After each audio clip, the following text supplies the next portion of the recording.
Abductor pollicis brevis, opponens pollicis. Clear? So this is the median nerve. Rest all muscles by ulnar. Okay? So that is about the nerve supply.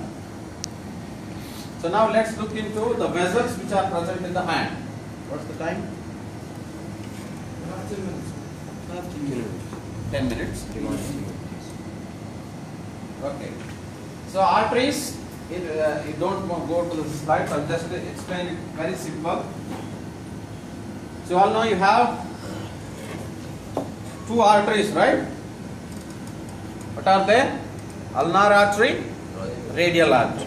So ulnar artery enters the palm, superficial to the flexor retinaculum along with the ulnar nerve, right? Yes. So remember this point, ulnar nerve and ulnar artery enter the hand, superficial to the retinaculum.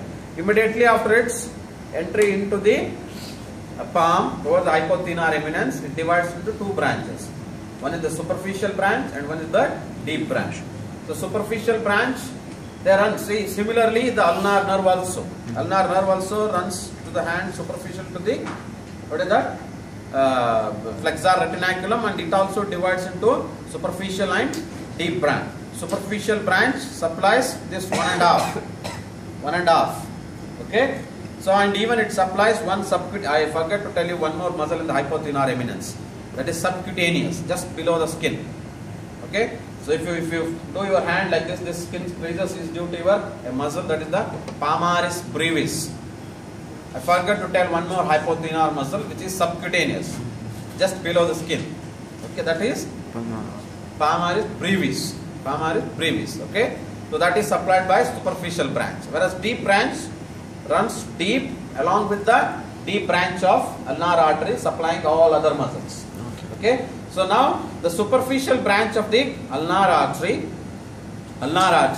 it makes an arch. Can you see this? This is the superficial branch of ulnar artery, making an arch. Okay, I will show it again in the lab today afternoon. Okay, it forms an arch that is called as superficial palmar arch. It makes almost 3/4 of the arch, whereas it is completed by a branch from the radial artery. A branch from the radial artery. So that completing the arch, that is the superficial palmar arch. You have two arches in the hand. One is superficial and one is deep. Yes.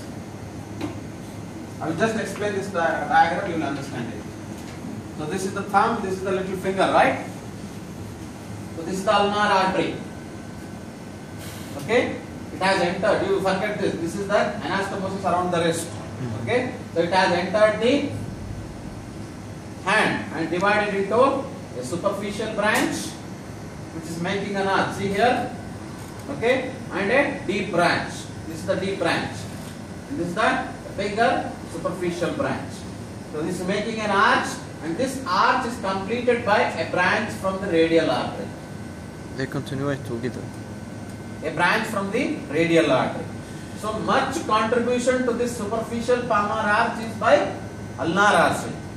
Superficial palmar arch is mainly by ulnar artery, just completed by radial artery.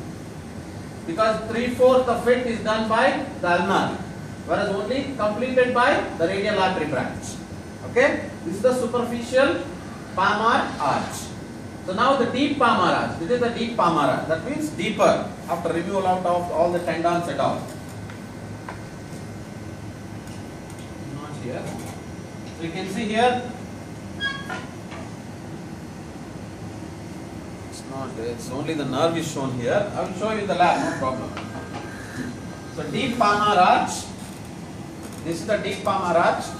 So it's mainly by the radial artery.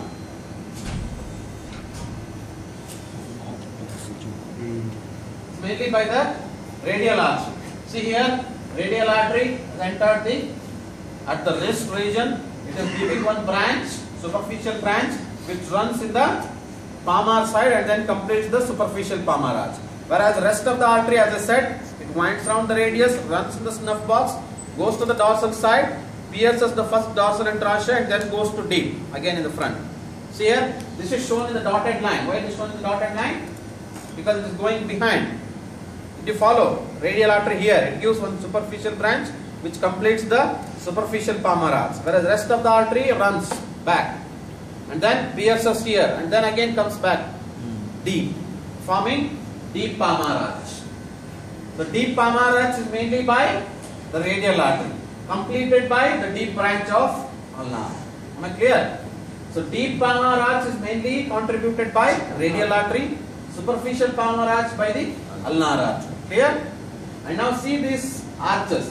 From these arches you have branches here. So these are called as the common digital branches, and which in turn divide into proper digital branches which run on either side of the finger and supply fingers. Clear? Common branches and then proper branches. And similarly, from the deep palmar arch, these are the big vessels. Okay, they are called as the metacarpal because they are running in the metacarpal area. Common metacarpal arteries, they come and anastomose with the common digital arteries of the superficial palmar arch. So here they are coming and then anastomosing. And understand this picture. If you understand the picture, it is very easy to write the text. So in anatomy, the diagrams are the most important part. Okay, if you just observe this diagram and you go on explaining it. So ulnar artery comes with the wrist, runs superficial to the retinaculum, divides into superficial and deep branch. Superficial branch forms the arch.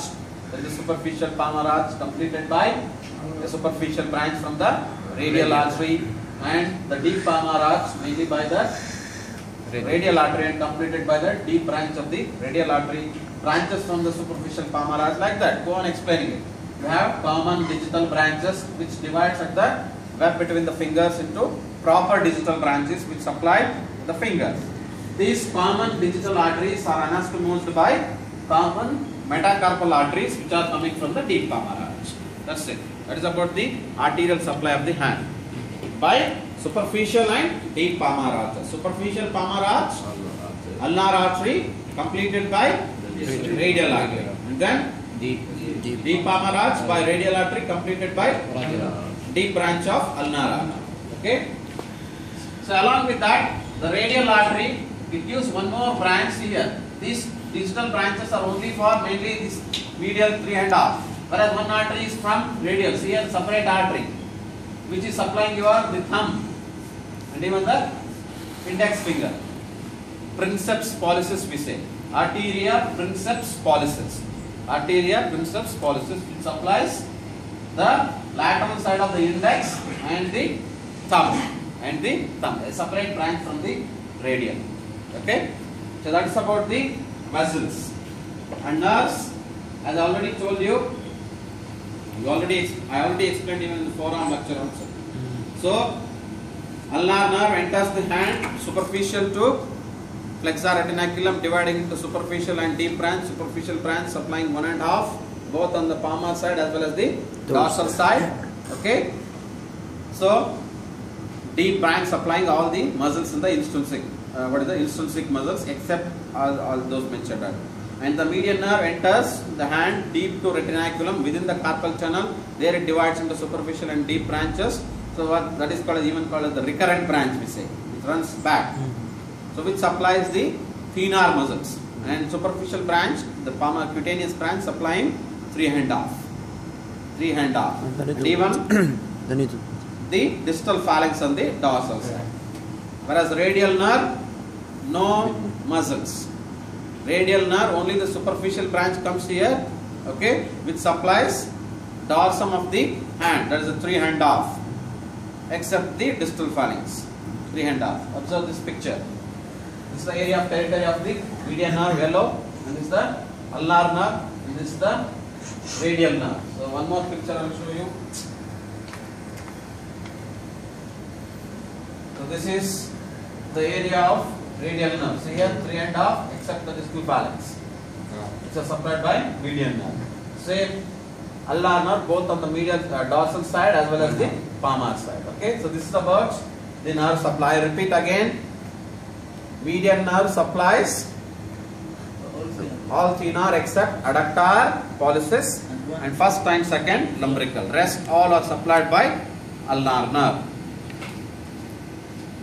Median nerve supplies three and off along with the palmar surface, palm, and even the dorsal side of the distal phalanx. Ulnar nerve, 1.5 finger along with the hypothenar eminence, both on the palmar side as well as dorsal side. Radial nerve, The dorsal side of the hand, 3.5 except the Nil bit. distal phalanx. Clear? First, shall we? I will take this palmar piece because they are important surgically in the lab. Okay? I will explain in brief about whatever the structures I explained now, and we'll go in detail about the palmar spaces. Okay?